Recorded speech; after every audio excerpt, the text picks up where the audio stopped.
இப்ப நான் ஆரம்பிக்கலாமா?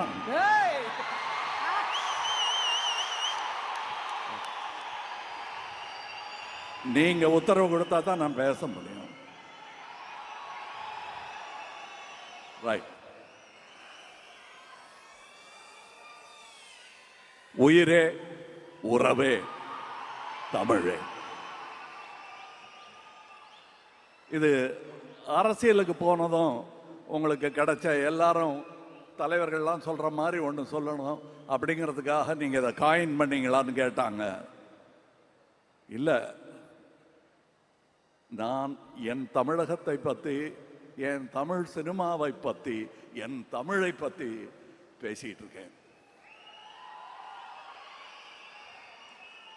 இது அரசியல் சார்ந்தது அல்ல, இது என்னை சார்ந்தது, நம்மை சார்ந்தது. உயிரே உறவே தமிழே. அது இந்த முதல் வரிசையில் இருப்பவர்களுக்கும் பொருந்தும். நான் வழக்கமா கருப்பு கண்ணாடி போட்டுட்டு வரமாட்டேன்.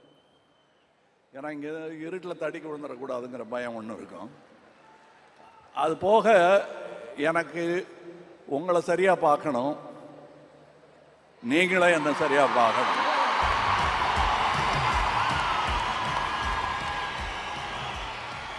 ஆனால்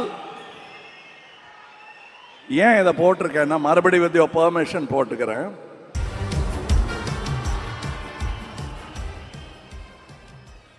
இது மியூசிக் வேண்டாங்க, 9 பாட்டு கொடுத்துட்டாரு, அதனால இப்ப மியூசிக் வேண்டாம். ஏன்னா நான் எழுதிக்கிட்டு வரல, நெஞ்சில் பதிஞ்சதை இங்க சொல்ல வரேன். இந்த விழாவுக்கும் சிவண்ணா அப்படின்னு சொல்லுவாங்க எல்லாரும் அவரை.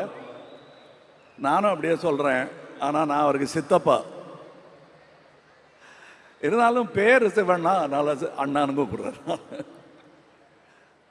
இந்த அன்புக்கு நான் எப்படி அடிபடையாம இருக்க முடியும்? உங்கள் பிரதிநிதியாக அங்கிருந்து கன்னடத்து சூப்பர் ஸ்டார் இங்க வந்திருக்காரு. அவர் தன்னை அப்படி அடையாளம் காட்டிக்கொள்ளவில்லை.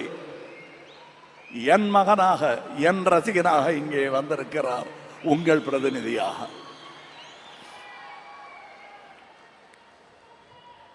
என்னை பார்க்க ஷூட்டிங்ல சின்ன பசங்களா மீச முளைக்காம வந்தவங்கெல்லாம் இன்னைக்கு பேரம்பேத்தியோட இருக்காங்க. என்னுடன் தொடர்ந்து வந்து கொண்டே இருக்கிறார்கள். அவர்களுக்கு நான் கடமைப்பட்டு இருக்கிறேன். மணிரத்னம் சார் கூட படத்திலாம் நடிச்சதுனால ரொம்ப அழக்கூடாதுங்கிறத கத்துக்கிட்டேன். ஆனா உள்ள நிறைய கண்ணீர் இருக்கு, சந்தோஷம் கலந்ததும் சோகம் கலந்ததும். ஆனா அது உங்களுக்கு தேவையில்லை, உங்க சந்தோஷத்திற்குத்தான் நான். அப்படியே சொல்லி கொடுத்து பழகிட்டாங்க, இனிமே மாற்ற முடியாது. 3 வயசுல இருந்து இவருக்கு நான் சித்தப்பா தான். இவரு நம்ம எஸ்டிஆர் அவர்களையும் அதையே சொல்லி வளர்த்துட்டாரு அவங்க அப்பா. அவர் என்னையும் ஒரு எக்ஸாம்பிளாக அவருக்கு காட்டியதற்காக அவருக்கு நன்றி சொல்ல வேண்டும். அவர் இங்கே கூட்டிகிட்டு வரல, வந்தா அழுதுருவார்னு நாங்கள் 2 பேருமே அதை பேசிக்கிட்டோம். பாருங்க, படம் பார்க்கும்போது சந்தோஷமான சீன்ல நம்ம டான்ஸ் ஆடிக்கிட்டு இருக்கும்போது கூட அவர் அழுதத்தான் செய்வார். எனக்கும் வருது, இவங்கெல்லாம் பார்க்கும்போது என்ன கடந்து வந்திருக்கிறோம், எப்படி என்னை தாங்கி பிடித்திருக்கிறார்கள், எத்தனை தலைமுறைகளுடன் நான் தோளுரசி இருக்கிறேன் என்பதை பார்க்கும்போது எனக்கு என்ன சொல்றது, நன்றியை தவிர அவர் ஒன்றும் சொல்ல தோணல. இந்த தக் லைஃப்கான வெற்றி ஆகப்போவதற்கான காரணம் முன்வரிசையில் அமர்ந்திருக்கும் இந்த தக்குகளும் அரங்கத்தையே நிறைத்திருக்கும் அந்த தக்குகளும் சேர்ந்துதான்.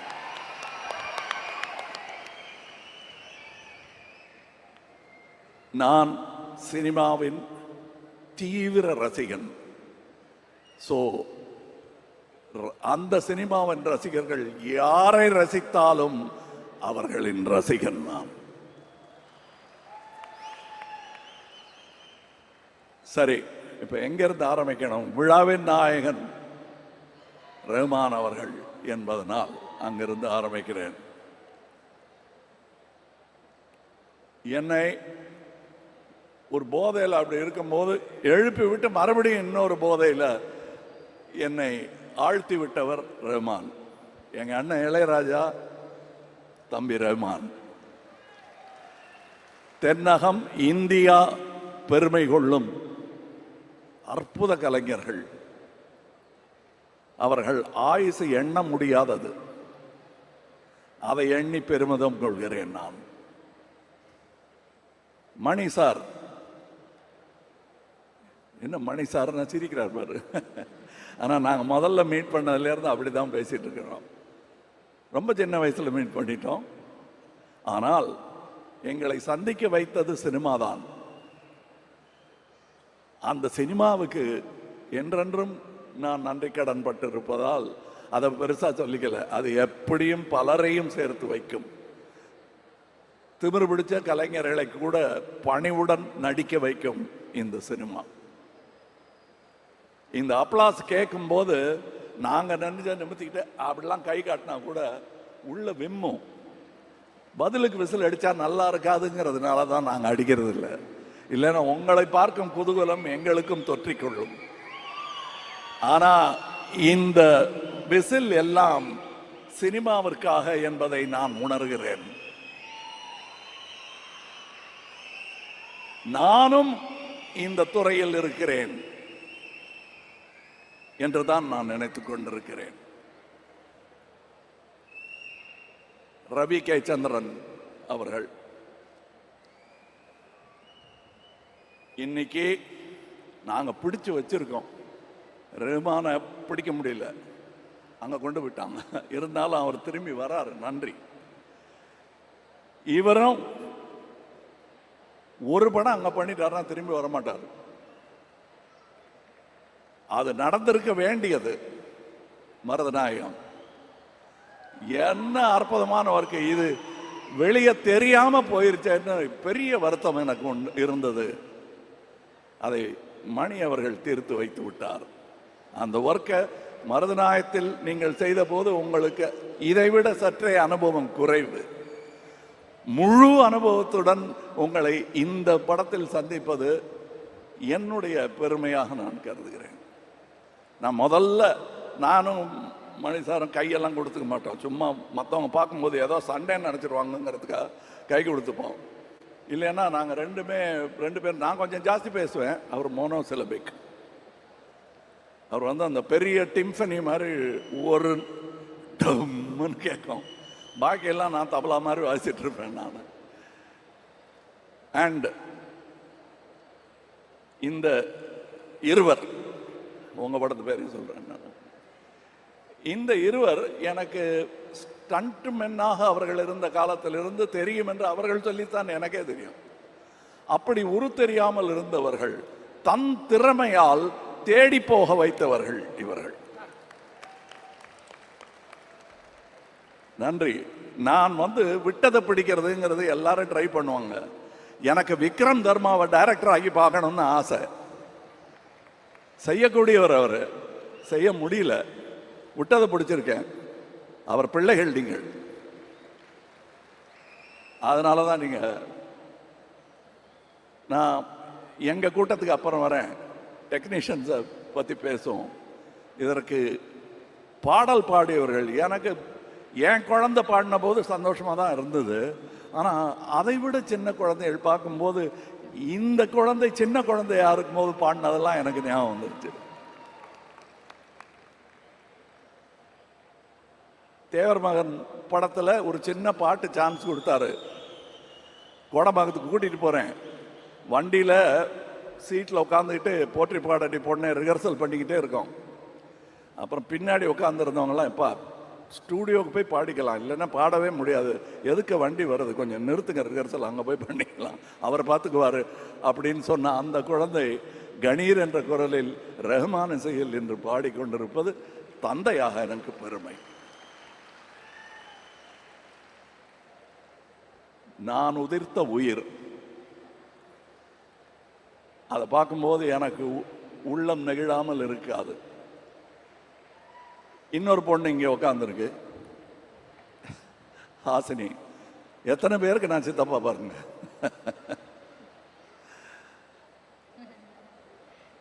சிவா,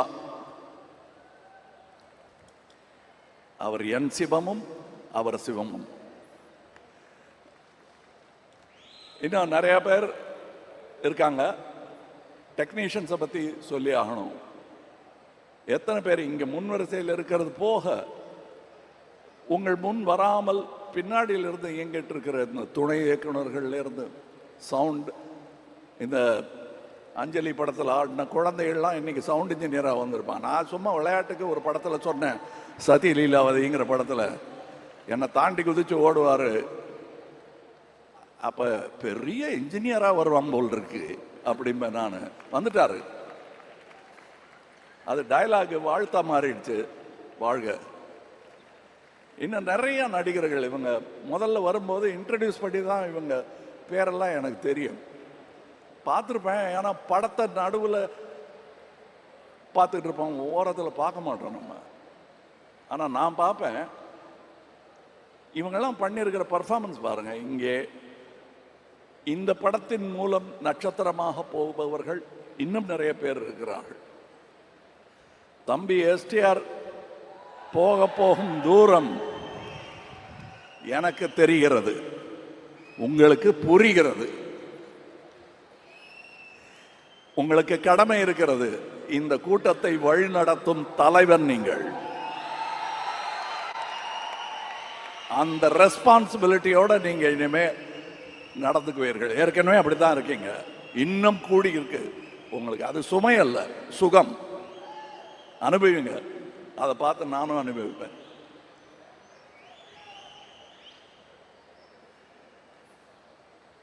த்ரிஷா அவர்கள் அழகு அப்படின்னு அடிக்கடி சொல்றாங்க. அதெல்லாம் யாருக்கு வேணா தெரியும். ஆனா கிட்ட நெருங்கி போனாதான் உள்ள எவ்வளவு அழகா இருக்காங்க அவங்க. அதுவும் அந்த ஹேர் ஸ்டைலுக்குள்ளெல்லாம் ஒரு அழகு இருக்கு, தலைக்குள்ள. அவங்களுக்கு தலைகணம் என்பது பொன்னியின் செல்வன் ஹேர் ஸ்டைல்ல இருந்து வந்திருந்தா உண்டே தவிர அவங்களுக்கு தனியா அது கிடையாது. அது எனக்கு அவங்களிடம் ரொம்ப பிடிக்கும். அவர்கள்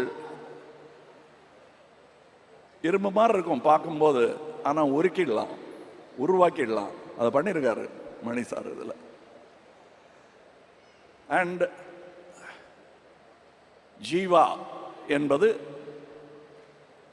இப்பொழுது அபிராமி அவர்கள் எடுத்திருக்கும் அவதாரம். அபிராமி என்பதே ஒரு அவதாரம் தான்.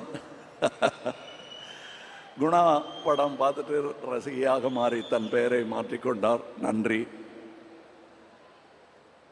அவங்க இந்த படத்தில் பண்ணியிருக்கிற பர்ஃபார்மன்ஸை டப்பிங் போது நான் பார்த்துட்டு ஏன் டைலாக் விட்டுருவேன் நான். அது நான் விரும்மாண்டிலேயே நடந்திருக்கு. அதில் நான் டைரக்டருங்கிறதுனால ரொம்ப பிராக்கு பார்க்க முடியாது. அதனால் நான் ரஷ் பார்க்கும்போது தான் அங்கே ஆவிட தட்டி தட்டி சொல்லுவேன், என்ன பண்ணியிருக்காங்கன்னு ஒருமையில் தான் பேசுவேன். சந்தோஷத்தில் அப்படி வந்துடும் ரசிகனுக்கு. அற்புதமான நடிகை. வெல்கம் பேக்னு சொன்னாங்கல்ல, you left, we never left you. Ashok Selvan. நான் நாசர்கிட்ட சொல்லிட்டு இருந்தேன், அவர் நெகிழ்ந்துட்டார் இவரை பாராட்டும் போது. எனக்கு நாசரை பார்த்த மாதிரி இருக்கு இவரை பார்க்கும்போது. நான் அதே போலீஸ் வேஷம் இருக்கு. நாசர் அந்த பில்டிங்கில் நடந்து வருவார். கண்டிப்பாக அப்போ பார்த்த உடனே தெரியும் யார் இந்த பையன்னு கேட்பாங்க எல்லாரும். அந்த பையன் தான் இங்கே இருக்கார். இன்னும் அப்படியே பையனாக தான் இருக்கார். இதெல்லாம் மேக்கப், வெள்ளை டை போட்டுட்டு வந்திருக்காரு. அப்படித்தான் எனக்கு தோணுது.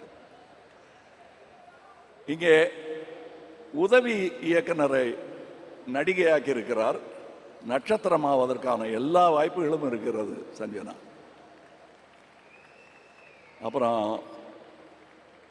வேற என்ன, யார் நிறைய பேர் இருக்காங்க கலைஞர். இதில் நான் விட்டுறக்கூடாது, அதே நேரத்தில் நான் போர் அடிக்கவும் கூடாது உங்களை.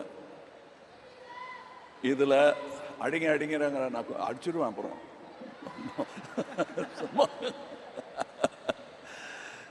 இல்லை, இது ரொம்ப சந்தோஷமா இருக்கு. ஏன்னா நான் இந்த சந்தோஷ தருணங்கள்ங்கிறது வந்து சினிமா பார்க்கும்போது இருக்கும், எடுக்கும்போது அவ்வளோ இருக்காது. அதுவும் நான் 200 சொச்சம் சினிமாக்கள் நடிச்சிருக்கேன். அதில் நான் படம் எடுக்க வரும்போது எனக்கு ஏற்பட்ட கஷ்டங்கள் நிறைய. அந்த கண்ணீர் ஓடையை தாண்டி தாண்டி தான் நான் வந்துட்டு இருக்கணும். அதெல்லாம் நான் மனசில் வச்சுக்கல. ஏன் தெரியுமா? அந்த வன்மங்கள் எல்லாம் எனக்கு கேட்காமல் உங்கள் ஆரவாரம் என்னை தூக்கிவிட்டது, கண்ணீர் துடைத்து விட்டது என்பதுதான் உண்மை. அதுவும் என்ன மாதிரி ரசிகர்கள், என் கூடவே இருந்தவங்க, எனக்கு இவர் ரசிகர் என்றே தெரியாதவர்கள். அசோக் செல்வன் சொன்னார் இல்லையா, எல்டான்ஸ் ரோட் வாசல் நின்ன கூட்டத்தில் நானும் நின்னேன்னு. நான் அவர்களுக்கெல்லாம் எப்படி நன்றி சொல்லுது? அதுக்கு தான் அரசியலுக்கு வந்தேன். புரியுதா உங்களுக்கு? நான் சீஃப் மினிஸ்டர் ஆகிறதுக்காக வரல. எம்எல்ஏ எம்பி எல்லாம் எனக்கு புரியாது. ஆனால் 40 வருஷமா ஒரு எம்எல்ஏ ஒரு தொகுதியில் என்ன பண்ண வேண்டுமோ அதை நாங்கள் தமிழகத்துக்கு மெதுவாக பண்ணிட்டு இருக்கோம். ஏன்னா நாங்கள் தனி மனிதர்கள். இங்கே இருந்து என் கூட உழைத்த தம்பிகள் எல்லாம் இன்று பெரியவர்களாக, பெரிய மனிதர்களாக சமுதாயத்தில் நடந்து கொண்டிருப்பது எனக்கு பெருமை. உங்கள் தம்பிகளும் அப்படி நடக்க வேண்டும், நடக்க வைக்க வேண்டும். எஸ்டிஆர்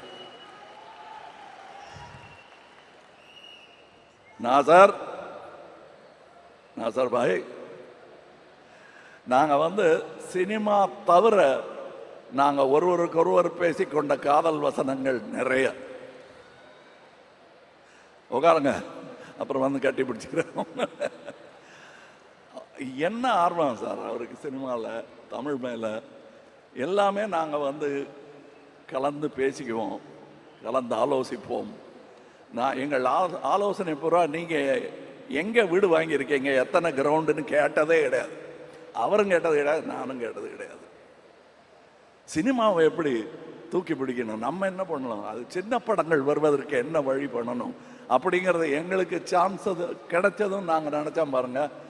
அதுதான் உண்மையான சினிமா ரசிகனின் லட்சணம். அது நான் பல பேரிடத்தில் இங்கே பார்க்கிறேன். பரைட்டே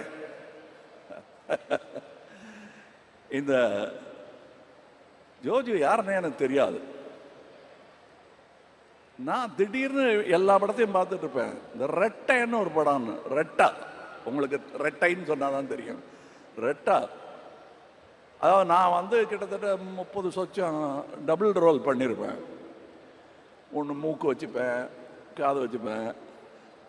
மைக்கேல் மதன காமராஜங்கிற படத்தில் மட்டும்தான் ரொம்ப மேக்கப் வித்தியாசம் இல்லாமல் கடைசி காட்சிகளில் எல்லாருக்கும் ஒரே மாதிரி கெட்டப் போட்டுட்டு பண்ணியிருக்கோம். அது ஒன்று தான் நான் பெருமையாக சொல்லிக்கிறேன். ஆனால் தன்னுடைய ஆரம்பகால படத்திலேயே ஒன்றுமே இல்லை, ஒரே போலீஸ் ஸ்டேஷனுக்குள்ளே இருப்பாங்க ரெட்டையர்கள். தனியாக தெரியும், இது அந்த சகோதரன், இது இந்த சகோதரன். எனக்கு இவங்க 2 பேரை பார்த்தா யார் அன்பு யார் அறிவுன்னு இன்னி வரலும் கேட்டுட்டு இருப்பேன். அவங்களும் அது சொல்லவே மாட்டாங்க, பதிலே சொல்ல மாட்டாங்க. யார் அன்புன்னு நீங்களே கண்டுபிடிச்சிக்கங்க சார். அந்த வேற மாதிரி இருக்காரு, அது வேற ஒரே மாதிரி ட்ரெஸ் போட்டுட்டு வருவாங்க. நான் அன்பு கிட்ட அறிவு அறிவுன்னு பேசிட்டு இருப்பேன், அறிவு கிட்ட அன்பு அன்புன்னு பேசிட்டு இருப்பேன். இது 2மே எனக்கு பிடிச்ச வார்த்தைகள் தான்ங்கிறதுனால அவங்க கோச்சிக்க மாட்டாங்க தப்பா பேர் சொன்னா. ஜோஜு, நீங்க வந்து நான் பொறாமைப்படும் நடிகர்களில் ஒருவர். நிஜமா புதுசா நடிக்கணும்னு நினைக்கிறவன் பூரா எனக்கு போட்டின்னு நினைக்கிறவன் நான். ஆனா அவங்கள வரவேற்க வேண்டியது என்னுடைய கடமைன்னு நினைக்கிறவன் நான். அந்த கடமையை நாம் அனைவரும் செய்ய வேண்டும். என்ன நடுவில் நான் இதெல்லாம் விட்டுட்டு போயிடலாம், என்னதுக்கு இந்த கஷ்டம் அப்படின்லாம் நினைச்ச போது என்னை இங்கே தங்க வைத்ததே நீங்கள் தான். இப்ப இங்க இருக்க அடுத்து நிறைய பேரை கொண்டு வந்து இங்க சேர்த்துடணுங்கிறது மட்டும்தான் என் முனைப்பு. நான் தோள் கொடுக்கும் இந்த சினிமா பல்லக்கில் திறமையானவர்கள் எல்லாரும் ஏறி அமரலாம். இன்னொரு பக்கம் சாஜினம் பிடிக்க மணி இருப்பார், ரஹ்மான் இருப்பார், ரவி கே சந்திரன் இருப்பார், நாதர் இங்க கொஞ்சம் வந்து அந்த பின்னாடி பிடிக்க என்ன பிடிப்பாங்க. அவங்களாம் மேலே நிற்கிறவங்க நம்ம குழந்தைகள் என்னங்க அவங்க காலை தூக்கி தலையில் வச்சுக்கிட்டு இருக்கோம்னு வைக்கலாம், தப்பே கிடையாது. நம்ம குழந்தைகள் காலை முத்தம் கொடுக்கறது இல்லையா? அந்த மாதிரி நினச்சி தான் நான் நினைக்கிறேன். எனக்கு ரொம்ப விம்மும் சந்தோஷம் இங்கே இருக்கிறது. இந்த ராஜ்கமல் நிறுவனம் அப்படிங்கிறத சொல்லும்போது அதில் பின்னாடி எனக்கு பக்கபலமாக முதுக பிடிச்சிக்கிட்டே வந்தது அண்ணன் சந்திரஹாசன் அவர்கள். நான் பண்ணுற எல்லா விதமான கோளாறுகளுக்கும் சிகிச்சை செய்து அதை சரி பண்ணி என்னை கொண்டு வந்து சேர்த்தவர் அவர். ஐயோ அண்ணன் போயிட்டாரேங்கும் போது எனக்கு கிடைத்த தம்பி தான் மகேந்திரன். இது சம்பளம் கொடுத்தா கிடைக்காதுங்க, அதெல்லாம் பத்தாது. இங்கே நான் இப்போது அணிந்திருக்கும் இந்த ட்ரெஸ்ஸில் இருந்து ரங்கராய சக்திவேல் அணிந்திருக்கும் அந்த வித்தியாசமான ஆடையிலிருந்து அதை எனக்கு செய்து கொடுத்த அமிர்தா அவர்களுக்கு வணக்கம், நன்றி. என் பின்னாடி நிறைய பேர் இருக்காங்க, உட்கார். அவங்களுக்கு பின்னாடி ஒரு 4 பேர் இருக்காங்க. அத்தனை பேரையும் சொல்லி கொண்டு இருந்தா இங்க நேரம் பத்தாது. நாசருக்கு பின்னாடி எப்படி அவங்க இருக்காங்களோ அதை ஒவ்வொரு மேடையிலுமா சொல்லிட்டு இருக்க முடியும். அந்த மாதிரி என் பின்னாடி பல பேர், பல டெக்னீஷியன்கள். இதோட எடிட்டர், அந்த ட்ரைலர் பார்த்தீங்கல்ல, அது இத்தனை மில்லியன் அத்தனை மில்லியன் அந்த கட்ஸுக்காக தான் போயிட்டு இருக்கு. மணிசாருக்கும் அதில் பங்கு உண்டு. எனக்கு இன்னும் என்ன ட்ரைலர் கட் பண்ண போகிறாங்கன்னே தெரியாது. எனக்கு ட்ரைலர்லாம் கட் பண்ண பிடிக்கும். ஆனால் அற்புதமான இருவரிடம் நான் அதை விட்டதனால் இப்போ எத்தனை மில்லியன்ஸ் போயிருக்கு. வேற என்ன சொல்லுங்க? அலி ஆப் ஹே யா? Okay okay, sorry sorry, welcome.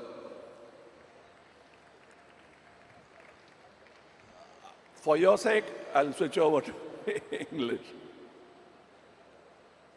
I saw you in Vishalji's film and I liked you. And I thought I should somehow work with you, and he made it possible. Thank you. You're a very important actor of India. Welcome, welcome to our home, cinema.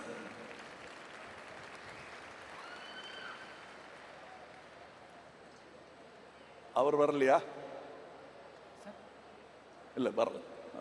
Manjrekar அவர்கள். அவர் மும்பை எக்ஸ்பிரஸ்லேயே எங்கூட நடிச்சிருக்க வேண்டியவர், அமையலை.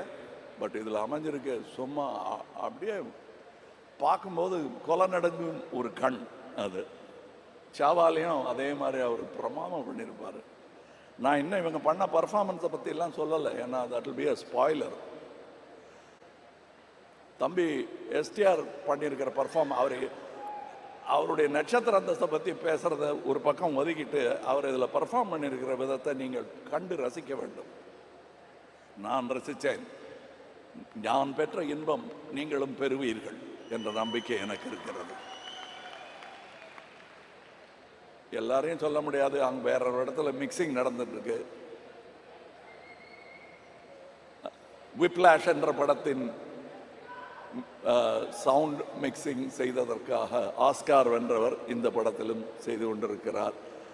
இதெல்லாம் இப்போ தான் சொல்ல முடியும். முதல்லையே சொன்னால் படஞ்செறியில் இருக்கும் போல் இருக்கு, பேராக சொல்லிகிட்டு இருக்காங்கன்னு நினச்சிடக்கூடாதுங்கிறதுக்காக அதெல்லாம் அப்புறமா இது எப்படிங்கன்னு கேட்கும்போது அவங்க பேரை சொல்லலாங்கிறதுக்காக விட்டு வச்சுருக்கோம். ஏன்னா அவங்க ஒர்க்கு இந்த மாதிரி மேடையில் நின்னா புரியாது, படம் பார்க்கும்போது தான் தெரியும்.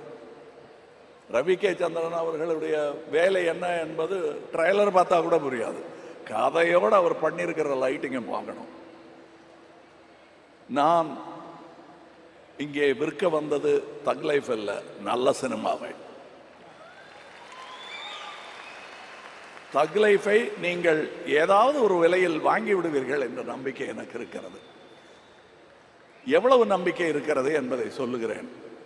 இது யாரோ மற்ற ப்ரொடியூசர்லாம் சவால் விடுறதா நினைக்க வேண்டாம், அதல்ல, அவங்கவுங்க இஷ்டம். அது நான் சேட்டலைட்டும் நெட்ஃப்ளிக்ஸும் மட்டும்தான் விட்டிருக்கிறேன்.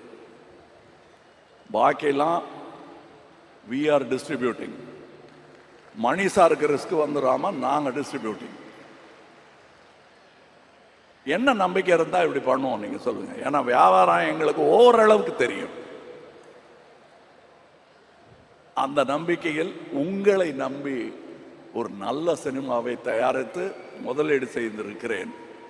உரம் போட்டு இருக்கிறோம், உழுது இருக்கிறோம். விவசாயிக்கு இதை தவிர வேற ஒன்றும் தெரியாது. எங்கள் விவசாயம் சினிமா விவசாயம். அதில் யாராவது வந்து இதில் கார்ப்பரேட் விவசாயம் பண்ணாமல் இருக்கிறதுக்காகத்தான் மணி மாறி தோழர்கள் எனக்கு தேவையாக இருக்கிறார்கள்.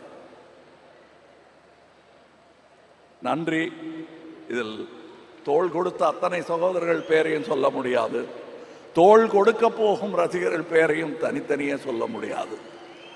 நான் கடந்து வந்த பாதையில் கலைஞர் டயலாக் சொன்ன மாதிரி, பாட்டளிக்கும் குயில்கள் இல்லை என் பாதையில், படமெடுக்கும் பாம்புகள் நெளிந்திருக்கின்றன.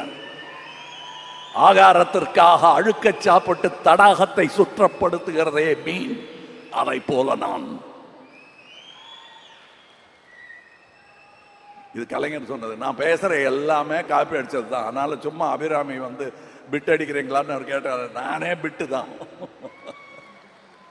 அதுவும் பள்ளிக்கூடத்துக்கே போகாத பையன், ஃபிலிம் இன்ஸ்டியூட்டுக்கும் போகாத பையன் பிட் அடிக்காமல் வேற என்ன பண்ணுவான்? நான் பிட் அடிச்சு சினிமாவுக்காக ஒரு டாக்டர் பட்டம் வேற கொடுத்துட்டாங்க.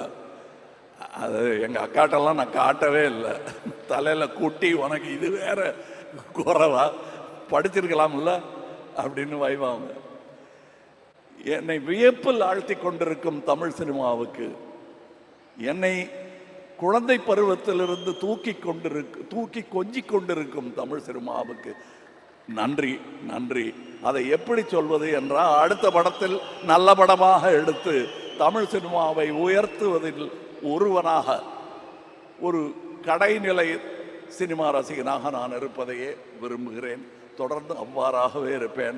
உங்க அப்பா பத்தி சொல்லாம விட்டா சரியா இருக்காது. நான் எங்க இருந்து இதெல்லாம் கத்துக்கிட்டேன்? இந்த பணிவெல்லாம் உங்க அப்பாட்ட இருந்து தான் கத்துக்கிட்டேன். அவர் வந்து எப்படி பண்ணீங்க அந்த காட்சியன்னு என்கிட்ட, சின்ன பையன் நான், 21 வயசு. அண்ணா ராஜ்குமார் அண்ணா வந்து என்கிட்ட கேட்பாரு, அந்த காட்சியை எப்படி ஆஹா அப்படின்பாரு. நிஜமா சொல்றாரா இல்லை சும்மா சொல்றாரு? ஆனால் ஒவ்வொரு வாட்டி பார்க்கும்போது இன்னொருத்தரை கூப்பிட்டு சொல்லுவார். என்னுடைய ராஜபார்வை படத்துக்கு முதல்ல வந்து கிளாப்பெல்லாம் காட்டி ஆரம்பித்து வச்சது மட்டும் இல்லை, புஷ்பக் படம் நாங்கள் பெங்களூரில் எடுக்கும்போது அதுக்கும் அவர் தான் கிளாப் கொடுத்து ஆரம்பித்து வச்சார். இது அந்த ஊரில் இருக்கும் என் குடும்பம். அதனால தான் அவர் இங்கே வந்திருக்காரு. அதனால தான் நான் பேச்சை ஆரம்பிக்கும் பொழுது நான் உயிரே உறவே தமிழே என்று ஆரம்பித்தேன்.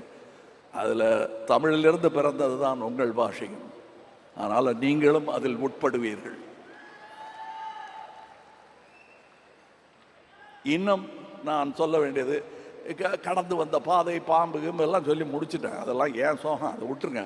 படத்தை பாருங்க. அடுத்து காமெடி படம் கேட்டாங்க, ட்ரை பண்ணுறோம். என்ன ஜோஜோ, என்ன நாசர், ட்ரை பண்ணலாம். என்ன ரஹ்மான் அந்த பக்கம் பார்க்குறீங்க? ஓகே, இவங்களுக்கு நான் வேற வச்சிருக்கேன் உங்களுக்குங்கிற மாதிரி வச்சிருக்கேன். எல்லாருக்கும் நன்றி. அற்புதமான சந்தோஷமான ஒரு நிகழ்வு. நான் கொண்டாடுவது சினிமாவையும் இந்த சினிமா கம்பெனியையும். ஏன்னா என் பேர் வரக்கூடாதுன்னு நினைக்கிறேன். அதில் அந்த மாதிரி பேர் வச்சுருக்கலாமோன்னு இப்போ தோணுது. எங்கள் அம்மா மேலே எனக்கு ரொம்ப ஆசை, என் மேலேயும் எனக்கு ரொம்ப ஆசை. அதனால ராஜ்கமல்னு வச்சோம். அது மட்டும் இல்லை, நான் பெரிய சாந்தாராம் ஃபேன், அதனால ராஜ்கமல். இந்த ராஜ்கமலுக்கு இவ்வளவு பெரிய அரங்கம் கொடுத்தது நீங்கள் தான். அதில் நிற்கும் தகுதியையும் ஏற்படுத்தி கொடுத்தவர்கள் நீங்கள் தான். இந்த படத்தை நீங்கள் ஆதரித்தால் அடுத்து நல்ல படங்கள் கொடுப்பதற்கு என் கையில் வலு இருக்கும். ஏன்னா நான் கட்சி நடத்துறதே என் பணத்தை வச்சுதான். சினிமாவுக்கு கொஞ்சமும் அதற்கு கொஞ்சமுமாக போட்டுக்கிட்டு இருக்கேன். நான் எல்டான்ஸ் ரோடில் நடந்து போயிட்டு இருந்த பையன், டான்ஸ் அசிஸ்டண்ட்டாக இருந்த பையன், ஏன்னா திடீர்னு கூட்டிகிட்டு வந்து நடிகனாக்கிட்டார் பாலச்சந்தர் சார். அவர்கிட்ட அசிஸ்டண்ட்டாக சேரணும்னு தான் இந்த சஞ்சனா மாதிரி போனேன். நான் என்னடா பண்ணணும்னு நினைக்கிறேன்னு கேட்டார். சொல்லத்தரான்னு நினைக்கிறேனுக்கு அப்புறம் வெக்கப்பட்டுட்டு உங்களை மாதிரி ஆகணும் சார், போடா மடையான்னார் அவர். நல்ல வேளை அவர் சொன்ன அறிவுரையை நான் கேட்டுக்கொண்டு இந்த மேடை அமைப்பதற்கான பலம் எனக்கு கொடுத்ததே அந்த பாலச்சந்தர் தான். அதே பெயரை மணிரத்னமும் சொல்லுகிறார் பாருங்க. அவர் எவ்வளவு பெரிய மகான் அவர். அவருக்கும் நன்றி சொல்ல கடமைப்பட்டு இருக்கிறேன். என்னுடைய பாதையில், என்னுடைய கொள்கையில், என்னுடைய நம்பிக்கைகளில் நான் நடப்பதற்கு ஏதுவாக எனக்கு நடுவில் காலை விட்டு இடராமல் இருந்த என் குடும்பம், அது எங்கள் அண்ணன் சாருவாசனும் சொல்வார், நாங்கள் 2 பேரும் ரேஷ்னலிஸ்ட். அவர் அது ஒத்துப்பாரான்னு தெரியல.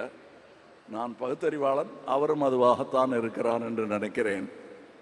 இந்த சூழலில் நான் வேறு எப்படியும் வந்திருக்க முடியாது. எனக்கு கிடைத்த வாத்தியார்களின் பட்டியல் ஏற்கனவே பல முறை சொல்லியிருக்கிறேன். உங்களுக்கு மனப்பாடமாகும் வரை அதை சொல்லிக் கொண்டிருப்பேன் நான். நன்றி. அடுத்த பட அறிவிப்பு, அது என்ன மாதிரி படம் என்பதையெல்லாம் நீங்களும் தக் லைஃபும் வெற்றியும் தான் முடிவு செய்ய வேண்டும். நன்றி.